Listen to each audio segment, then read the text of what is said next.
Hello guys, welcome back নিশাস blog beauty and travel. তোমরা সবাই কেমন আছো? আশা করি সকলেই ভালো আছো। আমি গাড়িতে বসে আছি, এত গরম। এই দেখো, এই সামনে একজন ট্রিগার না যে ব্লগ বানাচ্ছে, যেহেতু আমার মাই। কি গরমটাই লাগছে। পুরী ব্লগ পার্ট 2 এ তোমাদের সাথে সমস্ত কিছু শেয়ার করব, তোমরা দেখতে থাকো। তো আমরা কিছুক্ষণ যাওয়ার পরে পুলিশি চেকিং শুরু হলো, কারণ ওড়িশা বর্ডার ক্রস করব, তাই পুলিশি চেকিং চলছে। তো আমার আর মায়ের খুব খিদে পেয়ে গেছিলো, তো আমরা দুজন মিলে একটু খাওয়া দাওয়া করছি, তারপরে আমরা বেরিয়ে পড়বো। এই চেকিং কমপ্লিট হলেই আমরা বেরিয়ে পড়বো। তো গাড়ি খুলে খুলে সব কিছুই দেখাতে হচ্ছে। চা গরম হলো? গ্যাস লাইটার নিয়ে চালে এলো। এই তো এটা মাকে দাও। ছাগনি কই। কিছুটা এগিয়ে যেতেই চা খেতে মন করলো, কিন্তু ফ্লাক্সের চা ঠান্ডা হয়ে গেছিলো, তাই বরের এই দুর্বুদ্ধি শুরু। তো আমরা কিন্তু সমস্ত কিছু খাবার দাবার সাথে করে নিয়ে এসেছিলাম। বাবা এবার চশমা পরে স্টাইল মারাচ্ছে। উফ, এই তো এখানে ভালো দেখা যাচ্ছে। চা নাস্তা করেই বেরিয়ে পড়লাম। আর মায়ের সেদিন ছিল কোনো একটা উপাস বা বার করেছিল, যার জন্য মা কোনো বাইরের খাবার খাবেন না। তার জন্য আমাকে বাড়ির থেকে রান্না করে নিয়ে যেতেই হবে। তো মায়ের জন্য রান্না করলাম, যখন সকলের জন্য রান্না করব না, তাই জন্য সকলের জন্য রান্না করেছি। তাই একটা ফাঁকা জায়গা দেখে, সুন্দর জায়গা দেখে আমরা চলে গেলাম ওখানে খাওয়ার জন্য। ও লাঞ্চ টাইম, দারুণ জায়গা। ইয়েটাও টেম্পারেচারটাও কম আছে এখানে।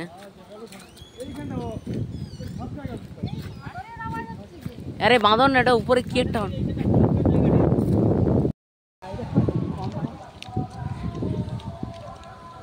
খাওয়ার পরে তারপরে আমরা আবার বেরিয়ে পড়লাম পুরীর জন্য।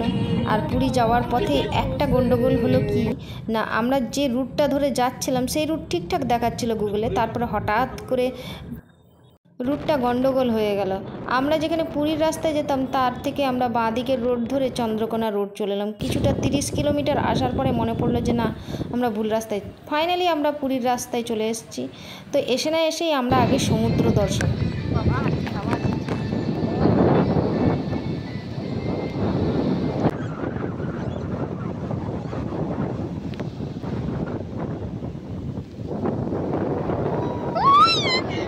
বেশি উঠে গেছে। আই বাবাই গেল, এই উল্টিয়েছি আমি। দাঁড়া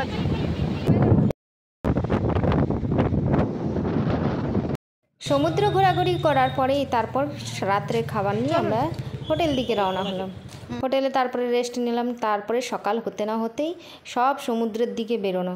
সমুদ্রের দিকে বেরোতে গিয়ে তারপরে ভাবলাম যে আমরা একটুকু বাজার দিকে যাই, যেখানে সকালের জন্য খাজা কিনতে হবে। তাই গাঙ্গুরাম সুইটসের কাছে চলে এলাম। বোনের ঘর যাচ্ছে, ঘর দেখা করতে যাচ্ছে। বোন চুপি চুপি চলে এসেছে, জানতে পারিনি, এতক্ষণে জানতে পেরেছি। এই এটা কি গো, কে জানে। আরে সামনে অ্যাম্বুলেন্স আছে, তুমি চাপবে নাকি? এটা শ্মশান। হ্যাঁ, এই যে দেখো না, ধোঁয়া গোটা ভর্তি হয়ে গেছে, কালো হয়ে গেছে। পুরী ঘোরা তো আমার নাই করে 3-4 বার হয়ে গেল। তোমাদের কবার হয়েছে জানিও, কমেন্টসে বলো অবশ্যই। আর আমরা সোজা চলে গেলাম মোহনার দিকে, কারণ যতবার পুরী এসেছি মোহনার দিকে যাইনি, তাই মোহনার দিকে চলে এলাম একটু আনন্দ করতে।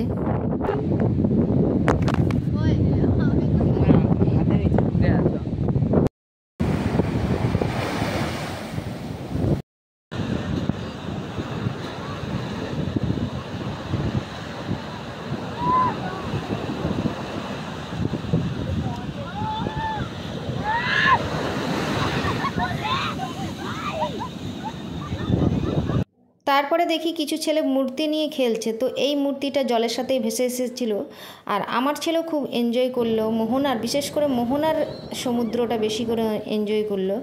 তো এরপর আমরা চলে যাব বাড়ির দিকে, রওনা হব, মানে হোটেলের দিকে রওনা হব। তো বেরিয়ে পড়ছি, কারণ বিকেলবেলায় পুরীর ধ্বজা বাঁধা দেখতে যেতে হবে। তো চলে এসেছি ধ্বজা বাঁধা দেখতে। আর এখানে আসা মাত্রেই দেখছি আগের থেকেই উঠে গেছে লোক, উঠে পতাকা বাঁধতে শুরু করেছে। তো আমরা তো এগুলো আগেই দেখেছি, কিন্তু আমার ছেলে দেখেনি, যেটা তাকে দেখানোর জন্য আমরা আগে ভাগে ছুটে আসা। তো দেখো, ভালো মতন করে দেখো, একজন উপরে উঠেছিল, সে নিচে নামছে।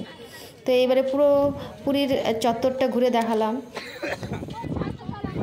দরজার সামনে কেসে দিয়ে। আর ওইখানে আগুন জ্বালিস, কোথায় গেলি বাবু? এখানে আগুন জ্বালিছে, দেখবি দেখবি দেখবি দেখবি আগুন জ্বেলে নামি, দেখবি আয় এধারে আয়।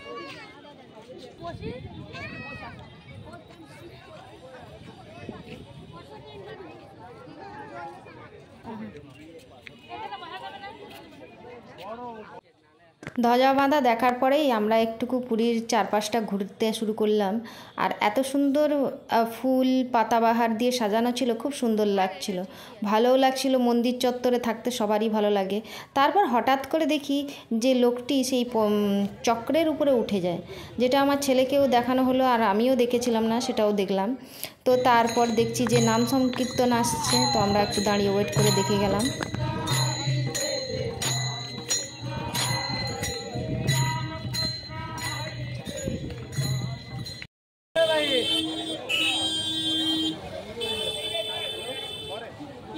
এবারে আবার হোটেল ফেরার পথে দেখছি রাস্তায় কি সুন্দর একটা পাপি তার মালিকের কোলে বসে আছে, এত সুন্দর লাগছিল। তারপর হোটেল রুমে গিয়ে দেখি কী অবস্থা, আমাদের রুমের দরজা খুলে না দেখি পাপোশের উপরে বিড়াল বসে আছে। সন্ধে হতে না হতেই চলে গেলাম সমুদ্রের ধারে, আর সেখানে দেখলাম এক আর্টিস্ট বেশ সুন্দর একটা দুর্গার প্রতিমা তৈরি করেছে বালি দিয়ে। তারপর দেখো পুরো বাজারটা কি সুন্দর দেখাচ্ছে, লাইটিং ছাতা দিয়ে এত সুন্দর লাগছে দূর থেকে। সব কিছু ঘোরাঘুরি করার পর রাত্রের খাবার নিয়ে আবার আমরা হোটেল রুমে চলে এলাম। তো এইভাবেই মোটামুটি পুরী ব্লগটা কমপ্লিট করলাম। আশা করি তোমাদেরকে ভালো লেগেছে, আর ভালো লাগলে অবশ্যই চ্যানেলটিকে সাবস্ক্রাইব করে পাশে বেল আইকনটা অবশ্যই দাবিয়ে নাও। আরও নতুন নতুন ভিডিওর জন্য প্লিজ পাশে থেকে সাবস্ক্রাইব করো।